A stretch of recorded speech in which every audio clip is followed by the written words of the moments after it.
2 cosseno de alfa mais π sobre 3 mais raiz de 3 igual a 0. Para resolver esta equação trigonométrica, a primeira coisa a tentar fazer é isolar a função trigonométrica num dos membros, portanto, deixá-la sozinha num dos membros. E para isso, vou então passar o raiz de 3 que ali tenho para o outro membro, passando para a operação inversa, não é? Fica menos raiz de 3.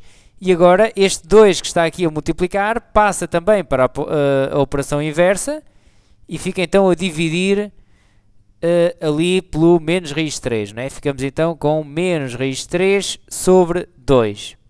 E agora, para conseguir tirar a minha variável, que é o alfa, de dentro do... aqui também tenho... de dentro do cosseno, vou fazer a leitura no círculo trigonométrico, ok? E que leitura é esta? Reparem, o que está dentro de um cosseno, de um seno ou de uma tangente é sempre um ângulo, não é?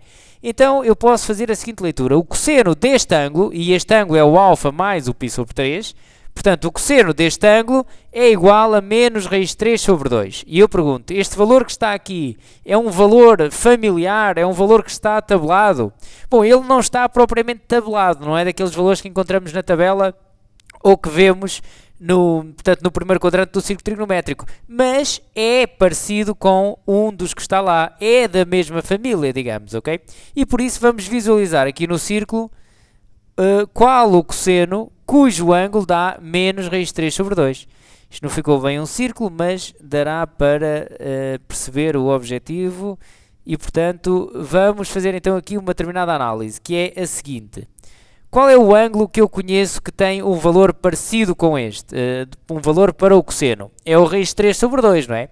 Nós sabemos que o cosseno de π sobre 6, o cosseno de π sobre 6 é raiz de 3 sobre 2, não é? Bom, mas nós, entretanto, não queremos o raiz de 3 sobre 2. Nós queremos que o cosseno seja menos raiz de 3 sobre 2. Bom, mas então vamos tirar aqui conclusões. Este é o eixo dos cossenos. Aqui é 0. Esta é a parte positiva. Para este lado é a parte negativa. Eu tenho aqui raiz de 3 sobre 2. Se eu quero menos raiz de 3 sobre 2, será aqui deste lado, não é? Bom, então terá de ser este ângulo aqui. Terá de ser este ângulo que vai dar aqui no valor do cosseno, vai dar menos raiz de 3 sobre 2, ok? E que ângulo é este? Bom, por uma questão aqui de simetria, eu sei que esta amplitude é igual a esta. Se eu tenho aqui o π, este será o π menos π sobre 6, não é? Que, fazendo aqui as contas, dará 5π sobre 6, fazendo aqui os denominadores, ok? Bom, então, aquele primeiro ângulo que eu marquei inicialmente foi apenas uma referência, não me interessa para este exercício, e, portanto, eu até vou aqui apagar para não criar aqui entropia que me pode desorientar aqui no exercício. Então, vamos ver, eu já tenho aqui o primeiro ângulo, um ângulo, cujo cosseno dá, então, menos raiz de 3 sobre 2. Quer dizer que eu posso, então, dizer o seguinte. Se o cosseno deste ângulo é igual a menos raiz de 3 sobre 2, posso considerar que o ângulo que está ali dentro do cosseno, não é o alfa mais o π sobre 3, poderá ser igual a 5π sobre 6. Pode ser, não é? Portanto, eu diria que se substituir o 5π sobre 6 aqui por alfa mais π sobre 3, obterei uma igualdade verdadeira. Bom, mas o que é que acontece? O 5π sobre 6 é apenas o primeiro ângulo que eu encontrei que tem aquele cosseno, menos raiz de 3 sobre 2. Mas poderá ser um outro ângulo que tem o lado de extremidade em cima deste, mas dá mais uma volta, ou duas, ou três, ou quatro, ou cinco, ou infinitas. E por isso vou colocar aqui mais 2kπ, e o que faz este 2kπ? Dá voltas e voltas e voltas, dependendo do k. Se o k for 1 dá uma volta, 2π, se o k for 2 dá duas voltas, e assim sucessivamente, ok? Pronto, ainda assim, nós temos de ter o cuidado para ver se existirá mais algum ângulo no círculo, sem ser o que cai, os ângulos que caem aqui em cima do 5π sobre 6, existirá mais algum que também tenha este cosseno? E nós reparamos que existe. Existe aqui este ângulo que irá ter ali o mesmo cosseno, ok? E, portanto, também teremos de considerar esta solução. E como é que a vamos considerar? Reparem, se aqui no sentido positivo eu tenho o 5π sobre 6, no sentido negativo terei sempre o menos 5π sobre 6, ok? Ou seja, eu posso logo colocar então aqui um ou, porque vou colocar as outras soluções que eu aqui descobri, portanto coloco um ou. o que está dentro deste cosseno, ou seja, o alfa mais o π sobre 3, também pode ser menos 5π sobre 6 mais 2kπ, ok? E o k pertence a z, ok? E o k pertence a z.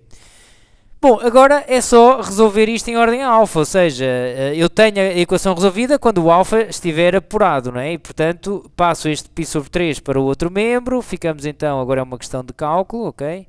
Fica aqui π sobre 3 mais 2kπ, ou alfa igual a menos 5π sobre 6. Peço desculpa que aqui a caneta está aqui a falhar um pouco. A caneta não, eu é que estou a escrever um pouco depressa. Ora bem, então aqui π sobre 3 menos 5π sobre 6 menos π sobre 3, que é aquele que vem ali daquele lado, ok? Mais 2kπ. K pertence a z, ok? Agora é só fazer as contas, ali os denominadores e assim, portanto, alfa igual a... Ora, denominadores, vou multiplicar aqui por 2, 5π menos 2π dá 3π sobre 6 mais 2kπ, ou alfa igual, aqui também vou multiplicar por 2, e ora 5, 6, 7 menos 7π sobre 6 mais 2kπ, ok? K pertence a z. Bom, e agora a única coisa que poderemos fazer é aqui uma simplificação. O 3 com 6 dá π sobre 2 mais 2kπ, ou alfa igual a menos 7π sobre 6 mais 2kπ, ok? K pertence a z. E, portanto, temos aqui então as soluções da equação 2kπ, ponto e vírgula, menos 7π sobre 6 mais 2kπ, ok? Isto para, então, k pertencente a z. Bom, está tudo, então. Até uma próxima.